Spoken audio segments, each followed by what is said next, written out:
You know that feeling when you wake up and think, is this really all there is now? Maybe you've worked hard your whole life, raised a family, built a career, only to find yourself wondering what comes next. Well, I'm here to tell you something important. Your best years aren't behind you, they're waiting to be claimed. After 60 isn't about slowing down, it's about finally getting to live life on your own terms. This video is all about rediscovering the joy, power, and purpose that's always been yours. We're going to explore 5 simple but profound ways to reignite that spark, and I promise, they don't require expensive retreats or dramatic life changes. Let's start with the first practice, and this one might surprise you with how quickly it works. Practice number 1, the daily permission slip. Here's a radical idea. What if you gave yourself permission, real, actual permission, to do one thing each day just because it brings you joy? Not because it's productive, not because it's for someone else, but simply because it makes your heart happy. For my friend Margaret, this meant buying fresh flowers every Tuesday just because she loves how they look on her kitchen table. For Tom, it's spending 20 minutes each morning working on his model train set, the one he boxed up decades ago when real life got in the way. Here's why this matters. After decades of putting others first, we often forget how to listen to our own desires. This simple act of daily permission rebuilds that muscle. Try it tomorrow. Start small with just 10 minutes of something that delights you. Practice number 2, the legacy conversation. Now, let's talk about something we don't discuss enough, the wisdom you've earned. Not just from your career, but from simply living all these years. When was the last time someone truly listened to your stories? Your insights? Here's a challenge. This week, have one conversation where you share a piece of hard-won wisdom with someone younger. It could be your grandchild, a neighbor, even the cashier at your grocery store who reminds you of your younger self. What's magical about this is twofold. First, it reminds you how much you still have to offer. Second, and this is powerful, studies show that seniors who share their wisdom regularly experience greater life satisfaction and even better cognitive function. Your stories aren't just gifts to others, they're medicine for your own soul.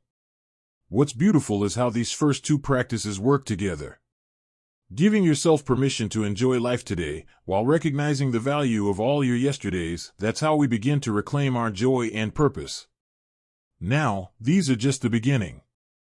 Wait until you hear about the third practice. It involves something we all have but rarely use to its full potential. You know what's fascinating? The moment we stop learning is the moment we start feeling old. But here's the good news. Your brain is wired to keep growing, no matter how many birthdays you've celebrated. That brings us to our next 2 practices for reclaiming your joy and power after 60.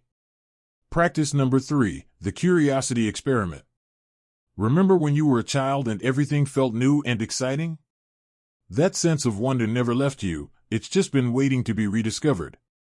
This week, I want you to try something playful, explore something completely unfamiliar for just 15 minutes a day. It could be listening to a music genre you've never tried, maybe K-pop or jazz fusion. Walking through a neighborhood you've never visited. Asking your grocery clerk to recommend a fruit you've never tasted. Here's why this works. Neurologists have found that novelty creates new neural pathways, literally keeping your brain younger. But more importantly, it reminds you that life still has surprises to offer. My 72-year-old neighbor Ruth started taking ukulele lessons last year. She says it makes her feel like she's 25 again, just without the bad decisions.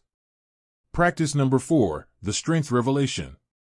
Now, let's talk about your body, but not in the way you might expect. This isn't about losing weight or hitting gym goals.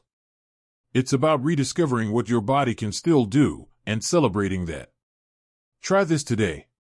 Notice one physical ability you've taken for granted, maybe your hands that have cooked thousands of meals, or legs that have carried you through life's journey. Do one small thing to honor that ability, stretch gently, take an extra lap around the garden, or even just massage some lotion into those hard-working hands.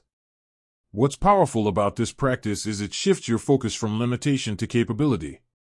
A client of mine, George, thought his athletic days were over until he realized he could still teach his grandson how to throw a perfect spiral with a football. That moment changed everything for him. The beautiful connection. When you combine curiosity with physical confidence, something magical happens. You stop seeing yourself as getting older and start experiencing yourself as becoming more. That's when you truly begin reclaiming your power. Now, these practices might feel simple, but don't let that fool you. There's one final piece to this puzzle, and it's probably not what you'd expect. End of part 2, smooth transition into part 3, where we'll cover the transformative power of selective relationships and creating your personal manifesto. Engagement question: which of these resonates most with you? The curiosity challenge or the strength revelation? Share in the comments, your story might inspire someone else. Practice number 5, the relationship edit. Here's a liberating truth: you've earned the right to be selective about who gets your time and energy. This isn't about burning bridges, it's about consciously choosing which relationships fuel versus drain you. Try this exercise. Make a list of 5 people who consistently make you feel energized after interactions. Respect your boundaries and wisdom. Celebrate this chapter of your life. Notice who isn't on that list, and gently reduce time spent with chronic complainers or those stuck in aging equals decline narratives.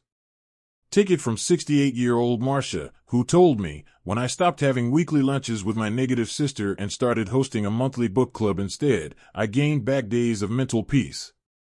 Your social circle should be a sanctuary, not an obligation. Practice number 6, the personal manifesto. Now, let's create something powerful, a brief, living statement of who you are and what matters now. Not the roles you've played, parent, employee, etc., but the essence of you. Here's how. Complete these sentences. At my core, I'm someone who always. What brings me joy now is. I won't compromise on. Write it beautifully on cardstock, or save it as your phone wallpaper. Sam, a 71-year-old retired teacher, keeps his manifesto in his wallet. I am a lifelong learner who finds joy in small adventures. I protect my morning quiet time. I believe aging means editing life down to what truly matters. He reviews it whenever he needs to make decisions. Bringing it all together. Let's revisit our 6 practices. Daily permission, for joy.